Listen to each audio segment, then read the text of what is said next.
Hi friends, welcome to my channel. আজকে চলে এসেছি একটি চটজলদি রান্নার রেসিপি নিয়ে। আজকে বানাবো ফ্রাইড রাইস কুকারে। বাড়িতে রাইস কুকার থাকলে চাল সেদ্ধ করে জল ঝরানোর ঝামেলা ছাড়াই খুব তাড়াতাড়ি বানিয়ে ফেলতে পারেন ঝরঝরে ফ্রাইড রাইস।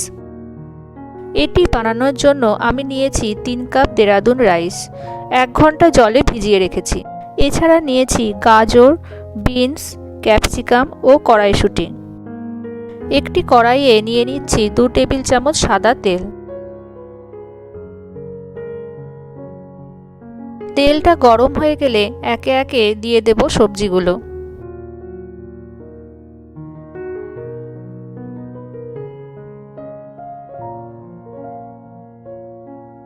সবজিগুলো ভালো করে তেলে নেড়ে নিচ্ছি।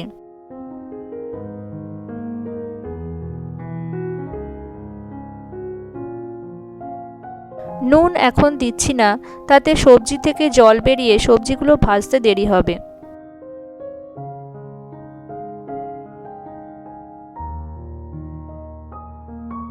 আমার সবজিগুলো ভাজা হয়ে গেছে।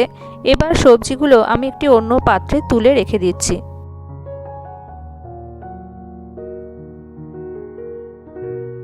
কিছু কিশমিশও আমি ওই তেলেই নেড়ে নিচ্ছি।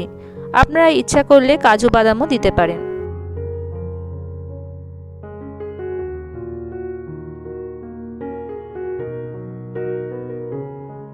কিশমিশগুলো একটু নেড়ে নিয়ে আলাদা করে তুলে রেখে দিচ্ছি। এবার দিচ্ছি 2 টেবিল চামচ ঘি।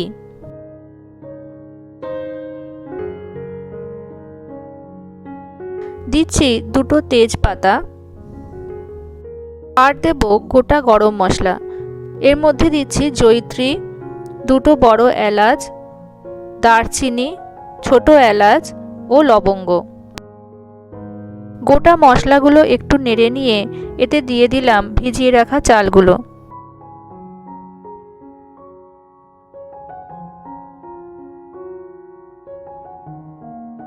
চালটা ভালো করে তেলে নেড়ে নিচ্ছি।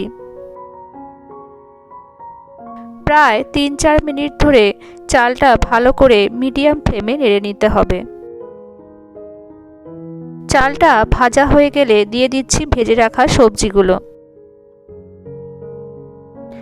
একসাথে খুব ভালো করে মিশিয়ে নিচ্ছি।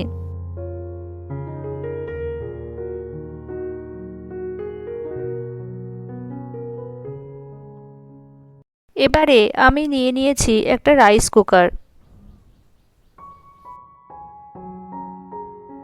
এবার ভেজে রাখা চালটা আমি রাইস কুকারে নিয়ে নিচ্ছি। এবার এতে দিয়ে দিচ্ছি পরিমাণ মতো জল। মনে রাখতে হবে চাল যতটা নেওয়া হবে তার ডবল জল নিতে হবে। আমি এখানে 3 কাপ চাল ও 6 কাপ জল নিয়েছি। দিচ্ছি 1.5 টেবিল চামচ নুন ও 4 টেবিল চামচ চিনি।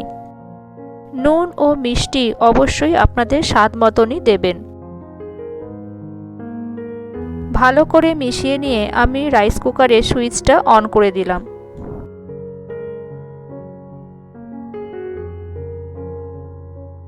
পঁয়তাল্লিশ মিনিট পর দেখলাম রাইস কুকার অফ হয়ে গেছে। আমার ফ্রাইড রাইস একদম রেডি।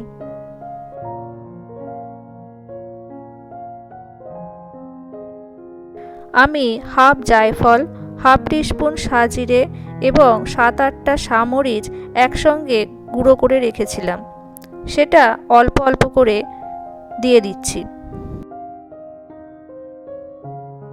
রাইসটা হাতায় করে একটু ওলটপালট করে আমি মশলাটা অল্প অল্প করে দিয়ে দিচ্ছি, যাতে সব জায়গায় ভালোভাবে মশলাটা ঢোকে। এটা দিলে ফ্রাইড রাইসে একটা সুন্দর ফ্লেভার আসে। আপনারা চাইলে নাও দিতে পারেন।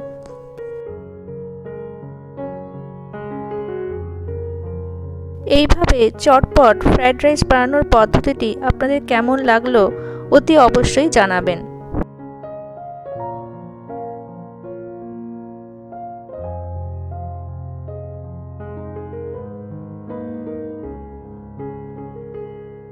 আমি রাইসটা একটা প্লেটে সার্ভ করছি। দেখুন রাইসটা কতটা ঝরঝরে হয়েছে। বাড়িতে রাইস কুকার থাকলে আপনারাও এইভাবে ফ্রায়েড রাইস বানিয়ে দেখতে পারেন। রেসিপিটি যদি ভালো লাগে তাহলে অবশ্যই একটা লাইক দেবেন এবং আমার চ্যানেলটি সাবস্ক্রাইব করতে ভুলবেন না।